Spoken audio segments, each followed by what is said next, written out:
Bonsoir.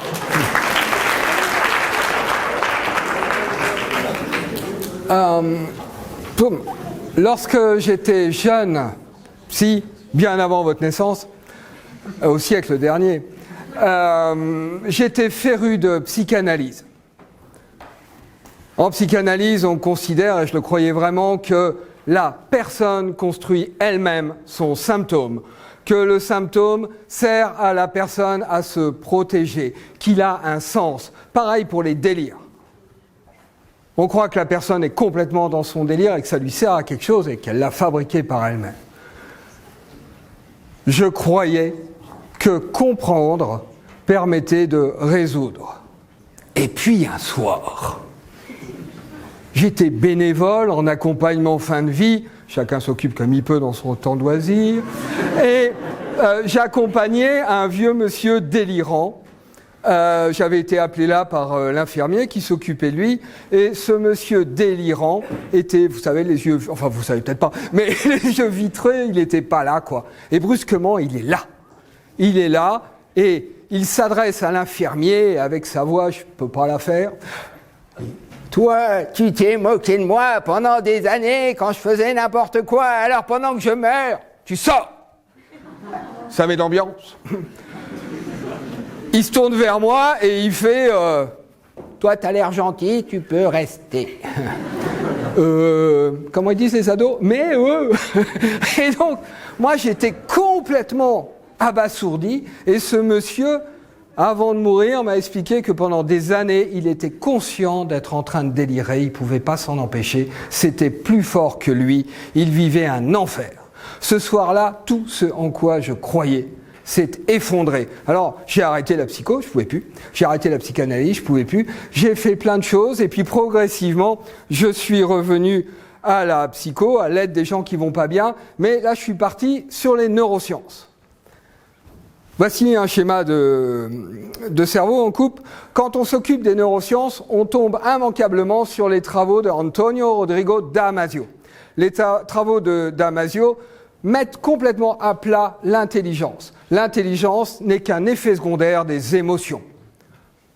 La plupart des comportements sont déclenchés de façon automatique par le cerveau. Le reptilien déclenche plein de comportements automatiques. Vous le connaissez tous, vous avez froid, vous tremblez. Le limbique déclenche des comportements automatiques. Vous attendez une super nouvelle, vous la recevez, ouais! En matière de sens, ça vole pas haut. Et le néocortex ne reçoit l'information que bien après. Tout ça bouleversait encore les choses. J'ai été plus loin et je me suis aperçu qu'il y avait 3 origines au mal-être, dont 2 dans le cerveau. La première origine du mal-être, ce sont des peurs qui restent stockées dans le cerveau. La deuxième, ce sont des culpabilités. Et la troisième, c'est un peu partout dans le corps, des tensions. Et lorsqu'une peur s'établit, il y a des tensions dans le corps. Et lorsqu'une culpabilité s'établit, il y a des tensions dans le corps. J'ai continué mes recherches, je suis tombé sur les travaux passionnants de Benjamin Libet et de Patrick Haggard, des Français. Et ces gens-là expliquent quelque chose de fascinant. C'est-à-dire que la plupart du temps, nous croyons décider alors qu'en fait notre cerveau a déjà commencé à faire les choses. Notre cerveau commence un mouvement et ensuite, consciemment, on décide de faire ce mouvement. Par exemple, vous êtes en voiture, vous décidez de passer la marche arrière et vous constatez que votre main, elle est déjà sur le changement de vitesse. En fait, les fois où nous décidons réellement de notre comportement, c'est assez rare. Alors j'ai mélangé ça et d'autres choses et j'ai créé un concept oignon scientifique très important, c'est pas du latin mais presque, le grabouillis. Le grabouillis, c'est quoi? C'est un comportement involontaire qui est déclenché par de la peur, de la culpabilité ou les tensions qu'il y a dans le corps, et ensuite on peut combiner. Bien entendu, la personne qui déclenche un grabouillis en est la première victime. Elle constate son grabouillis et elle ne peut pas s'en empêcher. Alors cette notion de grabouillis, ces recherches de peur et de culpabilité, ça a permis de soigner de façon très efficace énormément des gens qui n'allaient pas bien, et ce de façon assez rapide. Mais je sentais qu'il y avait encore moyen d'aller plus loin. Et puis un jour, j'avais rendu service à un copain Et m'est venu un truc que j'avais appris à la fac. À la fac, on nous apprend que si on fait quelque chose, c'est pour qu'on nous aime. Un gamin, il pose problème, c'est pour qu'on s'occupe de lui. Alors que moi, mon copain, je lui ai rendu service parce que je l'aime bien, quoi. Et je me suis dit, mais alors, je suis à peu près un type normal, je me suis dit, en fait, si on prend cette notion-là, c'est-à-dire cette notion de on fait les choses parce qu'on aime et non pas pour qu'on nous aime, qu'est-ce qui se passe? Alors j'ai pris cette notion-là et je suis parti sur l'idée qu'à la base, la personne, l'enfant, la personne donne. La personne donne et il y a deux possibilités. Imaginons un enfant qui est là chez lui, il est en train de faire un dessin pour un de ses parents. Il est tout content d'être déjà en train de faire ce dessin parce qu'il est déjà en train de donner. La personne donne. Et là, il y a deux possibilités. Si le parent prend le dessin, « Oh, merci mon cœur, que c'est mignon !» Elle ne sait pas ce que c'est, hein, mais que c'est mignon. Vous voyez ? Elle accueille, la personne accueille ce cadeau. L'enfant va se dire que sa façon de donner, sa spontanéité est juste. Et du coup, ça va développer ce qu'on appelle la confiance en soi. La personne va aller bien. Pour les gens qui soignent les autres, c'est une calamité. Ils ne viendront jamais consulter ces gens-là. Bien. Ça, c'est le premier cas. Et puis, le deuxième cas, c'est quoi ? C'est tout simplement quand le don, il est refusé. Le parent, pour une raison qui lui appartient, on fait tous du mieux qu'on peut dans la vie, il ne peut pas recevoir. Et quand il ne peut pas recevoir, il y a un malentendu. Ce malentendu, c'est que l'enfant va croire que c'est sa façon de donner qui est mauvaise. Et du coup, il va croire que lui-même, il est mauvais. Tout ça, c'est un malentendu. Mais on est tous plus ou moins concernés par ça. Et comme on veut donner, il va y avoir la construction d'un personnage. C'est-à-dire que par-dessus la personne va se créer le personnage et on va croire que la personne, elle est mauvaise. On va croire que la personne, elle fait des grabouillis à gogo. Et du coup, c'est pour ça qu'on va renforcer le personnage, pour protéger les autres autour de nous. Exemple. Je rentre du travail fatigué. Ma fille, on va dire 4 ans, vient vers moi me faire un bisou. Je fais le bisou. Et puis je vais m'asseoir dans la grande pièce. Je n'ai qu'une seule envie, c'est être tranquille. Vous allez me dire, fallait pas faire d'enfant. Bon. Et qu'est-ce qui se passe ? Ma fille, elle vient vers moi et elle m'amène le jeu avec lequel, à ce moment-là, on joue souvent. Et moi, je suis fatigué, alors je refuse. Je fais ça gentiment, mais je refuse. Alors, ma fille va elle va ranger son jouet quand même, elle est bien élevée, et ensuite, elle va dans la cuisine, et là, badaboum, elle fait une bêtise. Qu'est-ce qui s'est passé ? Quand elle m'a vu arriver, ma fille est venue me faire un bisou. Pourquoi ? Pour me donner de l'amour. C'est spontané, c'est la personne, elle est venue me donner de l'amour. Et moi, je lui ai fait un bisou aussi. Et là, en me faisant un bisou, elle a ressenti que j'étais fatigué. Et en plus, c'est confirmé, puisque après, elle me voit assis sur le canapé dans la grande pièce. Alors, elle se dit, papa ne va pas bien, je vais m'occuper de lui. Eh oui, et à 4 ans, comment est-ce qu'elle peut faire ? Avec le jeu. Et donc, elle m'amène le jeu. Elle est dans son élan, elle est en train de donner. Et moi, qu'est-ce que je fais ? Je lui dis non. Et là, elle imagine qu'elle est nulle, qu'elle est incapable d'aimer et d'aider papa correctement. Alors ça fait monter de la culpabilité. Elle se demande même quel grabouillis elle a bien pu commettre. Alors elle va dans la cuisine 2 minutes après, et là c'est plus fort qu'elle. Sa culpabilité déclenche un grabouillis. Nous sommes tous plus ou moins concernés par ce mécanisme. Nous sommes tous plus ou moins avec la personne qui s'est effacée au profit d'un personnage, tout ça par amour. Et nous passons notre temps à protéger les autres du monstre parfois, ou au moins de la mauvaise personne que nous croyons être. Et tout ça repose sur un malentendu. J'en étais là dans mes travaux quand j'ai entendu à la radio une émission où l'invité c'était Monsieur François Roustan. Monsieur François Roustan était un grand monsieur de la psychanalyse, puis ensuite de l'hypnose. Et ce que j'ai entendu ce soir-là a bouleversé ma vie. Jusqu'ici, Jusqu'ici, ce que je connaissais de l'hypnose, c'était ce que tout un chacun connaît. Vous voulez être quelqu'un de bien? Alors, quelqu'un de bien, ça ne fume pas. Quand on est quelqu'un de bien, on ne fume pas. Donc, vous allez voir l'hypno, et l'hypno, il va bloquer le comportement fumé.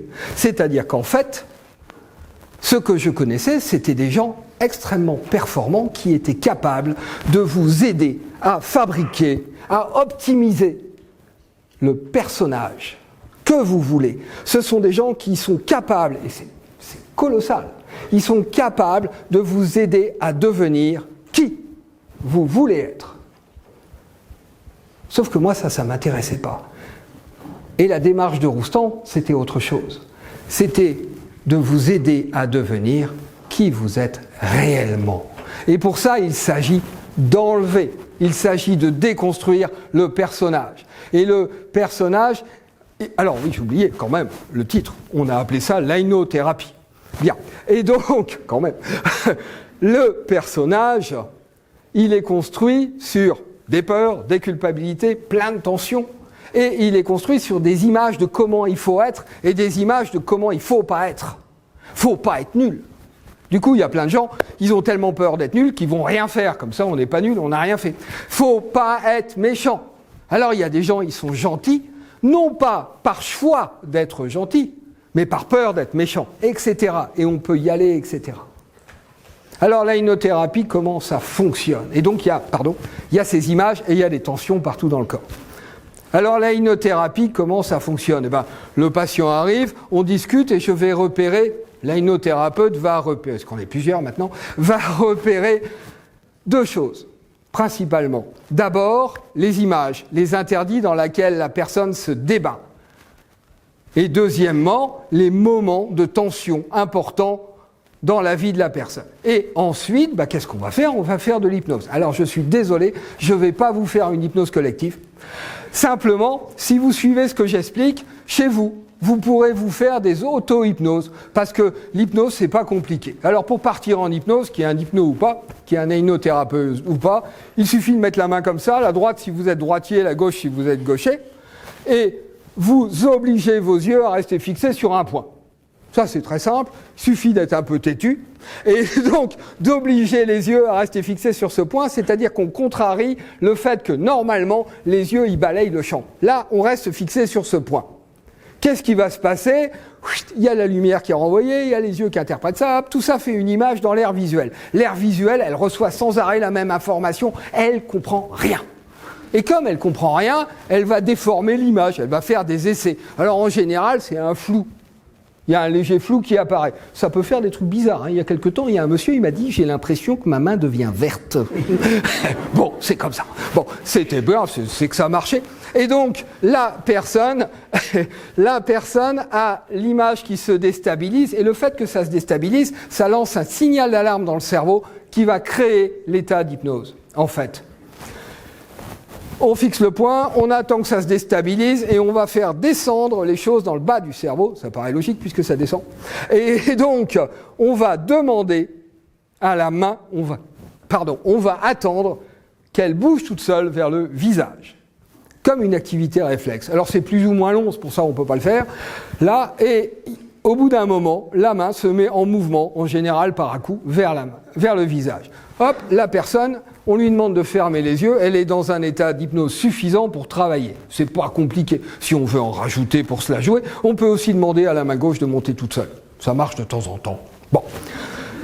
Et qu'est-ce qu'on va faire une fois que la personne, elle est sous hypnose?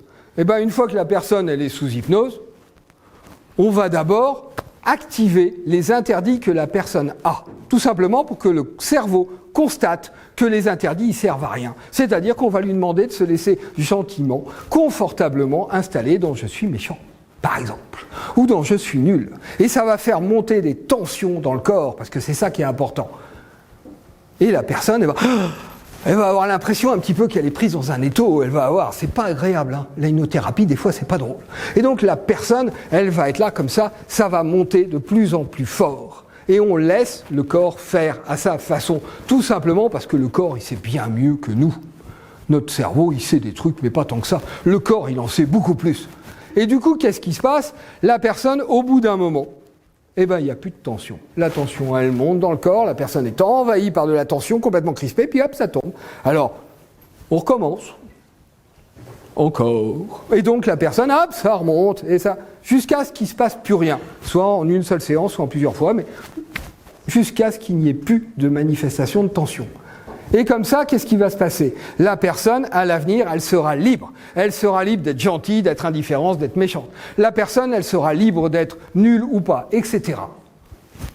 Et puis ensuite, on va faire l'autre partie, la partie la plus importante.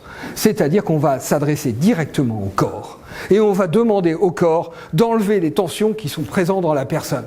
Il y a de ça à un moment, il y avait une dame qui était venue me voir, et puis ben voilà, elle allait extrêmement mal, crise de panique, machin, etc. Elle souffrait énormément depuis qu'elle avait l'âge de 16 ans, et elle ne savait pas pourquoi. Ben alors hop, fixer un point, elle part sous hypnose, et je demande simplement à son corps d'enlever les tensions qui se sont accumulées, je ne sais pas pourquoi, lorsqu'elle avait 16 ans. La personne a une montée de tension, et elle se met à pleurer. Elle se met à pleurer. Elle n'avait pas pleuré en fait depuis l'âge de 16 ans. Elle se met à pleurer, c'était spectaculaire. Alors dans mon bureau, il y a tout le temps plein de boîtes de mouchoirs. Et donc, une fois que les pleurs se calment un peu, je demande au corps de à nouveau faire monter les tensions. Il en restait un tout petit peu. On finit de nettoyer ça. Et puis la séance était finie. Quelque temps après, elle m'a appelé. Elle allait extrêmement bien. C'est extrêmement simple. La personne, le personnage, tout ça, ça repose sur des tensions, un léger état d'hypnose, et on enlève le personnage, on laisse la personne revenir. Alors, faites des auto-hypnoses, ayez des pratiques qui laissent le corps retrouver sa spontanéité, le lâcher prise, et vous découvrirez quelque chose. On est entre nous. Vous découvrirez quelque chose que moi je connais bien en tant que thérapeute. Plus vous deviendrez la personne que vous êtes, plus vous découvrirez que vous êtes fondamentalement quelqu'un de sympathique. Je vous remercie.